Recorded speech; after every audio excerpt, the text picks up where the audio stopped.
Pourquoi Dieu décide que l'on lui donne ce qui est en premier? Parce que pour Dieu, et même dans le commun des mortels, tout ce que l'on fait ou à qui on donne une première place révèle l'importance que cette chose a pour nous. C'est la vérité. Voilà pourquoi, si la première chose à laquelle tu penses quand tu te réveilles, c'est l'argent, l'amour de l'argent habite dans ton cœur. Si la dernière des choses à laquelle tu penses quand tu veux fermer les yeux avant de dormir, c'est l'argent, c'est que l'argent a déjà pris ton cœur.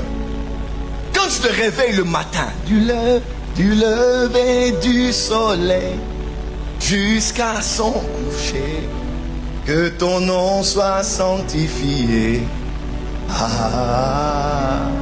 Dis avec moi, Dieu en premier. Ma prière pour cette année, que Dieu soit en premier en tout. Voilà pourquoi tout ce qui est en premier doit d'abord être à Dieu, car tout ce qui est premier-né lui appartient.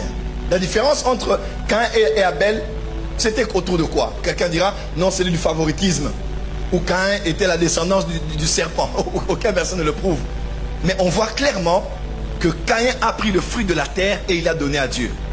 Mais quand c'était le tour de Abel, on dit Abel a pris les premiers-nés. Il a pris et il a donné à Dieu. La différence entre l'un et l'autre, c'est au niveau des priorités. L'un a pris ce qu'il pouvait, ce qu'il avait et a donné. L'autre a pris les premiers.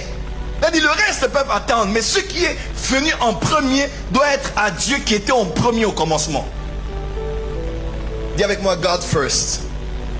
Donc tout ce qui est en premier appartient à Dieu. Et dans le plan de Dieu, même dans chaque famille, le premier est prélevé par Dieu. Vous êtes parents, vous avez un enfant, tous les enfants, vous les avez dédiés à Dieu, oui, mais le premier, il y a quelque chose de spécial que Dieu a avec le premier de tous vos enfants.